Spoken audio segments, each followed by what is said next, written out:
మీ personal interviews మరియు వ్యాపార ప్రకటనల కొరకు ఈ నెంబర్ని సంప్రదించండి.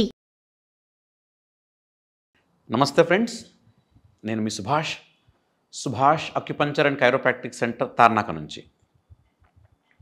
వికారాబాద్లో మనకు ఇంకో సెంటర్ ఉంది. రాజమండ్రి నరసాపురంలో మనకు రెగ్యులర్గా ట్రీట్మెంట్ క్యాంప్స్ జరుగుతూ ఉంటాయి. నేను ఈ వైద్యంలో ట్రీట్మెంట్ చేస్తాను మరియు ట్రైనింగ్ ఇస్తాను. ఫ్రెండ్స్, ఈ మధ్య మనము అక్యుపంచర్ అనే పదం బాగా వినికిడిలో ఉంది. ఒకప్పుడు ఈ వైద్యం గురించి చాలా తక్కువ మంది తెలిసేది. బట్ ఇప్పుడు ఈ వైద్యం గురించి చాలామందికి అవగాహన వచ్చింది. ఇంకొంతమందికి ఏంటంటే అక్యుప్రెషర్ అంటే ఏంటి, అక్యుపంచర్ అంటే ఏంటి అనే చిన్నపాటి కన్ఫ్యూజన్ ఉంది. సో ఈ వీడియో ద్వారా నేను ఆ కన్ఫ్యూజన్ని క్లియర్ చేయాలనుకుంటున్నాను. అక్యుప్రెషర్ అంటే ఏంటి, అక్యుపంచర్ అంటే ఏంటి? లాటిన్ భాష ప్రకారంగా అక్యుపంచర్ని మనం రెండుగా విభజించవచ్చు. ఒకటి అకస్ ప్లస్ పంచురా. అకస్ అంటే ఏంటి? Sharp object. ఆ షార్ప్ ఆబ్జెక్ట్ ఏమైనా అవ్వచ్చు. సో ఆ షార్ప్ ఆబ్జెక్ట్తో కనుక మనం స్కిన్లోకి పియర్స్ చేస్తే, స్కిన్ లోపలికి కనుక ఆ షార్ప్ ఆబ్జెక్ట్ పంపిస్తే ఆ ప్రక్రియను అక్యుపంచర్ అంటారు. అలా కాకుండా మనము ఆ షార్ప్ ఆబ్జెక్ట్తో జస్ట్ స్కిన్ పైన ప్రెజర్ చేసినా,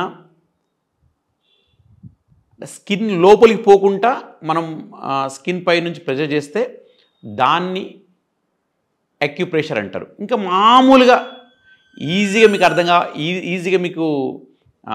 అర్థం కానికి చెప్పాలి అంటే, మనకు స్పెషల్ స్టెరిలైజ్డ్ నీడిల్స్ ఉంటాయి. అంటే ఆక్యుపంచర్లో స్పెషల్ స్టెరిలైజ్డ్ నీడిల్స్ ఉంటాయి.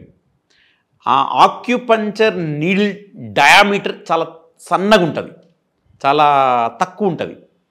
సో చాలామంది ఏమనుకుంటారంటే అక్యుపంచర్ అంటే చాలా పెయిన్ఫుల్గా ఉంటుంది ఏమనుకుంటారు. అంత పెయిన్ఫుల్గా ఏముండదండి. సో కాబట్టి ఆ special sterilised hair thin needle దాని కనుక మనం స్కిన్లో పియర్స్ చేస్తే ఆ ప్రక్రియను అక్యుపంచర్ అంటారు. అలా కాకుండా మీరు ఇలా నొక్కినా, లేదంటే గింజ పెట్టినా, మ్యాగ్నెట్ పెట్టినా, ఏదైనా ఇన్స్ట్రుమెంట్ తోటి ర్యాపిడ్ చేసినా, దీని అంతటిని కూడా ఏమంటారు? అక్యుప్రెషర్ అంటారు.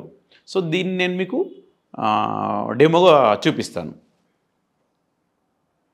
ఇది చూడండి, ఇది special sterilised needle.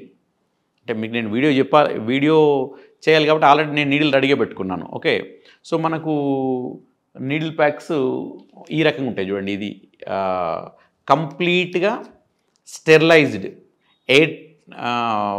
Complete sterilised needle. Okay, ఇట్లా ఉంటాయి. సో దీన్ని మనం ఓపెన్ చేసి పేషెంట్ ముందే ఎవరి నీడిల్స్ వాళ్ళకే పెడతాం అండ్ సింగిల్ టైం యూజ్ చేస్తాం. సో ఇప్పుడు చూడండి, ఈ నీడిల్ని మనం ఏం చేస్తున్నాము, ఈ డాట్ ఏదైతే బ్లాక్ డాట్ పెట్టినో, డాట్ అన్నది ఓన్లీ పాయింట్ ఇండికేషన్ గురించి. సో చూడండి, అక్కడ ఏం చేస్తున్నాను, నేను ఇప్పుడు నీడిల్ పెడుతున్నాను. సో ఇట్లా నీడిల్ పెట్టాను అనుకోండి, ఈ ప్రక్రియను ఏమంటారు? అక్యుపంచర్. ఎందుకు? మనము నీడిల్ అనేది షార్ప్ ఆబ్జెక్ట్ని ఏం చేస్తున్నాము, మనం స్కిన్లో ఇన్సర్ట్ చేస్తున్నాం. సో కాబట్టి ఈ ప్రక్రియను ఏమంటారు? అక్యుపంచర్. అలా కాకుండా మనం ఫర్ ఎగ్జాంపుల్ ఇదే పాయింట్ దగ్గర మనం ఇలా ప్రెషర్ చేస్తున్నాం అనుకోండి, ఇలా ప్రెషర్ చేస్తున్నాం. ఈ ప్రక్రియను ఏమంటారు? అక్యుప్రెషర్. అలాగా కలర్ పెట్టినాం, దీన్ని ఏమంటారు? అక్యుప్రెషర్లోనే ఇంకో విభాగం ఏంటి? Colour therapy. లేదు, అలా కాకుండా మనం ఏం చేసాము, గింజ పెట్టాము సేమ్ ఇదే పాయింట్ పైన. అంటే మీకు అర్థం కావడానికి ఇట్లా చూపిస్తున్నాను. ఇలా గింజ పెట్టాము, దీన్ని ఏమంటారు? Seed therapy. ఇవన్నీ కూడా అక్యుప్రెషర్ కిందకే వస్తాయి. ఏది? సూది కాకుండా మీరు ఏ ప్రక్రియ చేసినా అవంతా కూడా అక్యుప్రెషర్ కిందకే వస్తాయి. సో మనం కలర్ పెడితే కలర్ థెరపీ అంటారు, సీడ్ పెడితే సీడ్ థెరపీ అంటారు.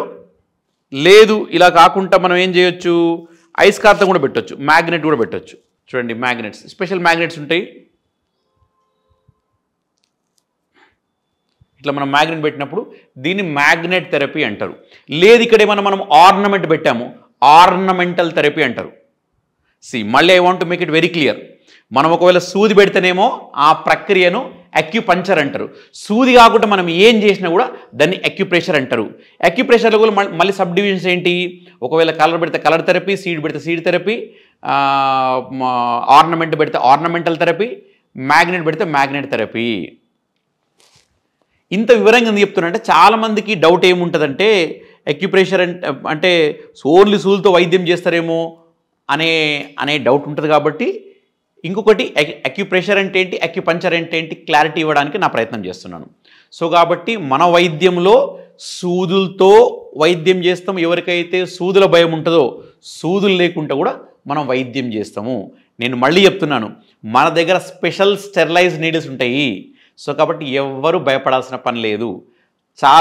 ఇది చాలా ఫ్రెండ్లీ ట్రీట్మెంట్, మరీ అన్బేరబుల్ పెయిన్ ఏమి ఉండదు ఫ్రెండ్స్.